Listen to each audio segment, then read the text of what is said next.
Hello and welcome to Mapfre's coverage of ITC DIA Europe. I'm Doug McKenzie and today we're going to be speaking with Florian Graillot from Astoria Capital. Florian, how are you? Good? Hi, thanks. I'm really fine. And you? Absolutely brilliant. So excited to be here today. But Florian, could you tell our viewers who might not have seen you a bit more about yourself and your organization, please? Yeah, so Florian, I'm one of the two co-founders of Astoria VC. We've been on the market for a bit more than 5 years now. We are an investor. We are investing in insurtech, a lot of technology for insurance companies. Hence, let's say, attending DIA ITC in Barcelona. Yeah. We are located in France, but investing across Europe. And by the way, Spain is our second market in terms of investment. So a lot is happening in the Spanish insurtech scene. Oh, it really is. And we invest very early at seed stage. So basically when the product exists and we look for the first customers alongside entrepreneurs. So that's what we are doing, insurtech, Europe, seed investment.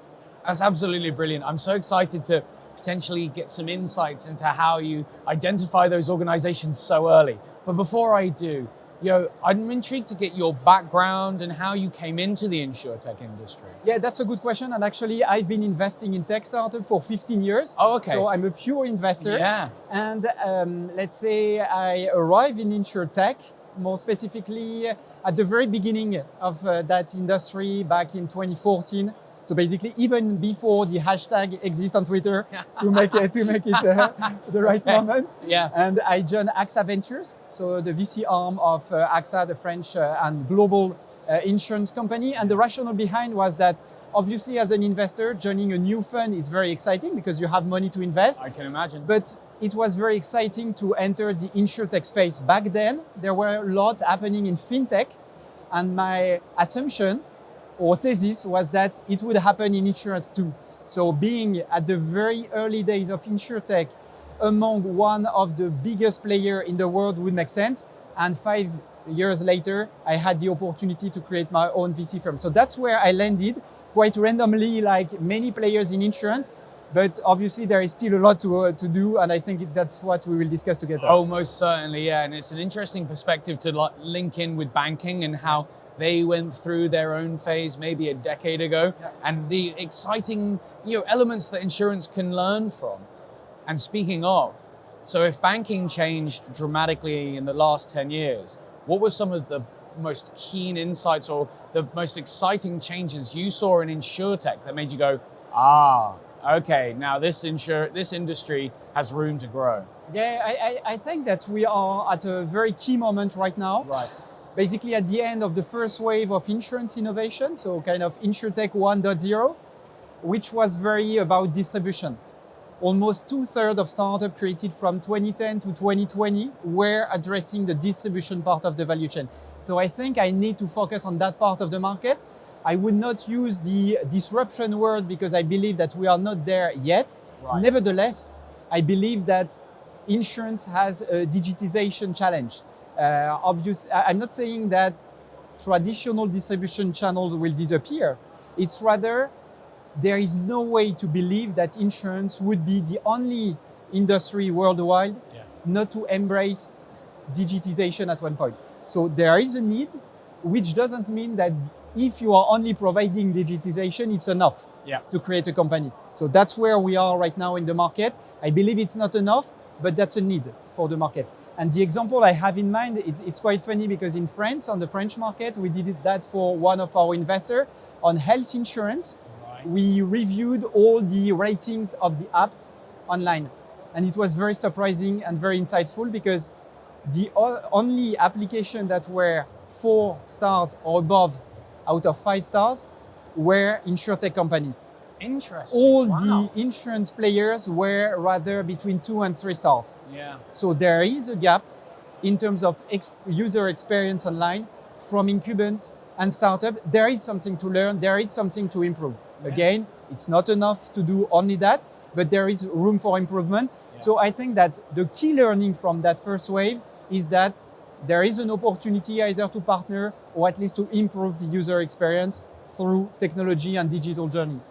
I mean, that is fascinating to think that, almost all the large players are sat at that level. And so obviously customer experience is maybe something that you think the industry can focus on, but this is where I'm going to get into the nitty gritty. We have a lot of aspiring insurtech creators, founders on our channel watching right now.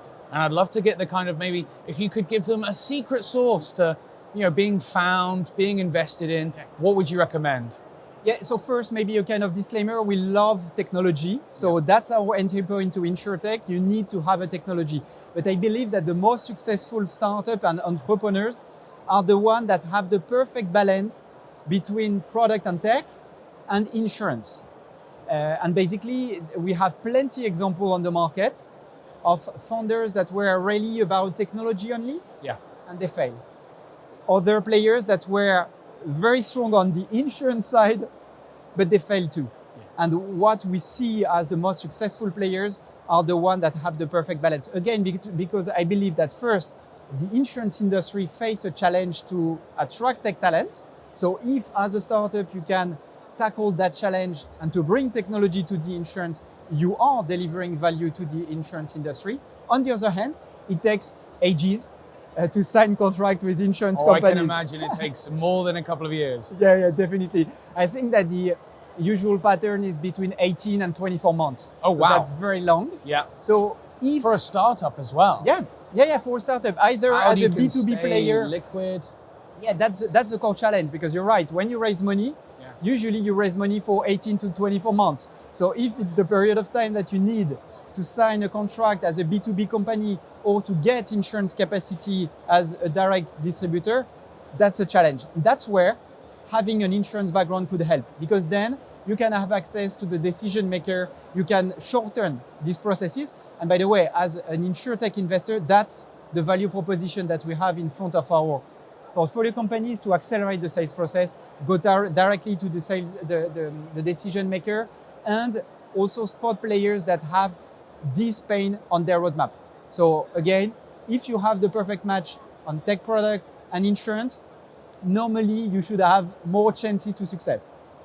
Amazing. Now, you've already given me a little bit of this answer, but I want to explore further, and that's kind of looking ahead. What are some of the major changes or trends you see in the insurtech industry is grabbing? I mean, you've already alluded to maybe customer experience being core, but are there any trends that you see, this is important? Yeah, definitely. I think that user experience was a lot about InsurTech 1.0. We entered the second phase of insurance innovation, and what we see is a real challenge for carriers, insurance company, reinsurance company, to tackle what we call new risks. So basically what are new risks is basically risks that not every carrier is covering, so not commoditized yet. Probably risks that didn't exist or were not that big a few years ago and that are surging. So the best example for everyone to get it is weather damages, for instance. That's the perfect example of what we call new risk. But you could also put in that bucket cyber insurtech, digital assets. How do you cover the risk surrounding Bitcoin, crypto, NFT, like that? You could add as well, I believe, new way of working, the gig economy, but freelancers more generally. So there are plenty of these kind of new risks that exist and where you have a challenge because you don't have historical data. That's where I believe insurtech startups have a competitive edge because they can spot new data sets and get sense of this data set thanks to tech algorithm companies and teams that they build, and then they team up together with incumbents. So that's where I believe that the second wave of insurance innovation will be more about teaming up together rather than fighting against each other. And I really believe that's an opportunity. Most recent example is in California. If you take in California, you can see that two of the biggest home insurance carriers left the market because they didn't manage to increase the prices the right way. So they were not able to carry the risk anymore. And I believe it opened the door to, okay, shall we switch from home insurance to weather insurance? Is that the flood risk due to pipeline issues in your home a real risk when actually every 2 to 5 years your entire home could disappear due to a flood, due to fires? So I think it raises new questions. And that's where I believe there is a huge opportunity for tech and database startup to enable incumbents. Well, that actually leads perfectly onto my next question, because it's not all about the insurtechs just kind of coming in, working with organizations, or as you rightly said, still not disrupting, but at least making moves. But what are the lessons that maybe the traditional insurers can learn in this ecosystem now that, as you've mentioned, the insurtechs have the customer experience down? What's for the traditional insurers? Yeah, I believe that their core asset, the major asset, is their customer base. They have a huge customer base, which is a competitive edge. And on commoditized risk, home insurance, car insurance, health insurance, they have historical data, which is, again, a core asset. They have a brand, and they have, let's say, the trust from their customer, which is, again, a huge asset.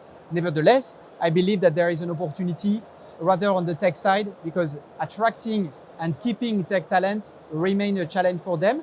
Hence, I believe that they should find the right balance between the famous make or buy dilemma. So that's a pattern that we see a lot among incumbents. They usually go for making things internally. Sometimes they fail, and then they come back to the market to buy or to partner with an external solution. And I think that for them, it's rather, okay, here are the strengths that we have. Okay, here are the opportunity that we should scout on the market to move faster than the market. And I think that incumbents that are moving faster or that are ahead of the market right now are those that are able to assess their strengths, but also assess where they need help, or not sure help is the right word, but you get the point.